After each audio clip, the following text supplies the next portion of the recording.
We've reached the moment where we can start creating applications. Let's start with a very simple project.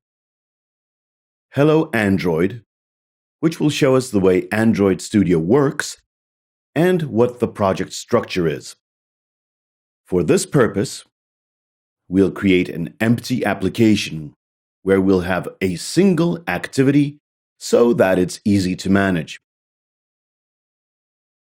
Let's start with discussing the project structure, which we'll illustrate with a specific example. For this purpose, we'll start the Android Studio, create a simple project, and see what is generated by the IDE. At the first launch of the Android Studio, we get a display where we have the possibility of creating a new project or opening an existing one. In our case, it'll be a new project. When creating a new project, we have to enter the name of the application which will be displayed. For instance, on the list of applications installed on the phone.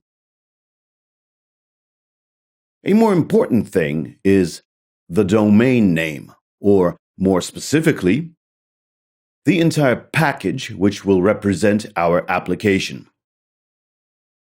It's important to choose a unique name for the package, because it must not be found anywhere else on Google Play.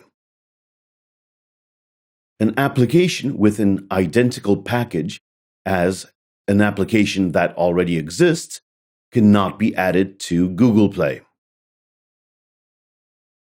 Due to this, some companies have a policy of adding their domain name at the very start of the package name. Thanks to this, even applications with a similar name will have various packages, and thus could be put into Google Play. In our case, we'll use the company name Educativo. The name of the application is always used as the last part of the package name. We can change this value manually. However, it's good to use the default system. In addition, we specify the place the entire project will be saved. As a default, we get the Android Studio projects directory created in the user's directory. Inside, we can find the directory with our application.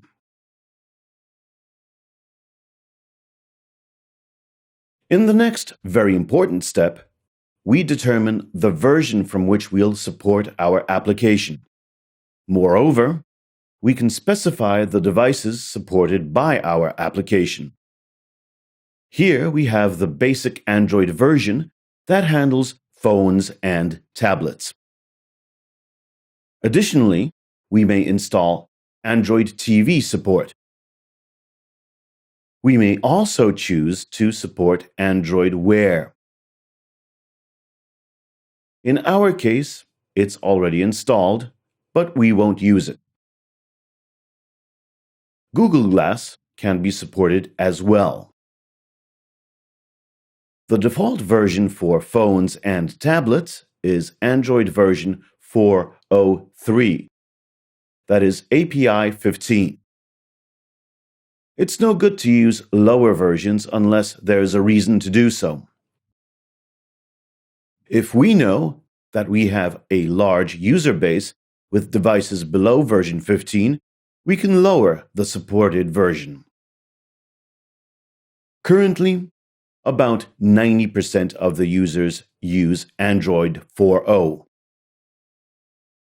Version 4.0 has many useful APIs, which would have to use special libraries if we want to run them on lower system versions.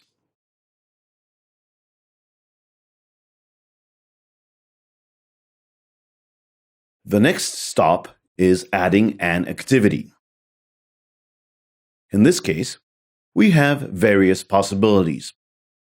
We can, for instance, create activities using Google Maps, the ones handling the entire login process, or the ones using Navigation Drawer, that is, handling flyout menus. In our case, we'll use a blank activity because we want our version to be as simple as possible so that it can be easily analyzed and further expanded by us. We can also choose no activity, but in most cases, our application will require at least one activity. However, if we create an application whose purpose is solely to work in the background, we don't need any activity.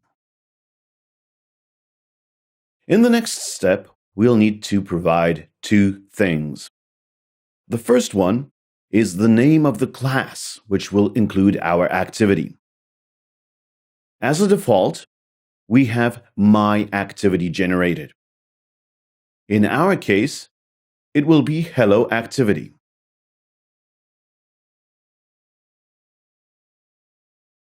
It's good to note that the layout name changes immediately the moment we modify the prefix. It's an XML file which includes the description of what the user interface will look like.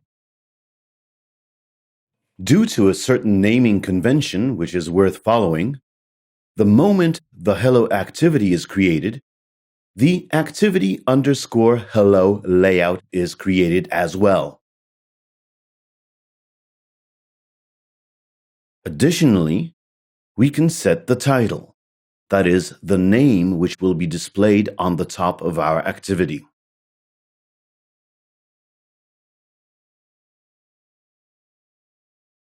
Clicking the Finish button creates our project. Because that pretty much happens in the background, for instance, the creation of the Gradle project, which downloads all the needed libraries and dependencies from the internet, the first project creation may take up a couple of minutes. Now, Gradle downloads and unpacks the needed dependencies. At the same time, the application will be built for the first time to check whether everything went well. After generating and building the application, we can finally launch it on the emulator. After clicking the play button, a window appears where we can choose the device which we want to launch the application on. Given that we have only one emulator running, we'll launch our applications there. We could, however, just as well create other emulators with the use of Launch Emulator.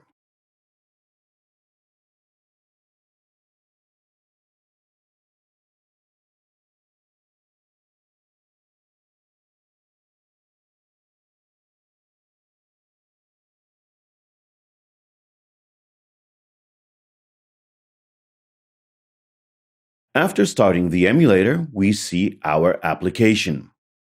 We get the Hello World screen, which is the code fragment generated by default.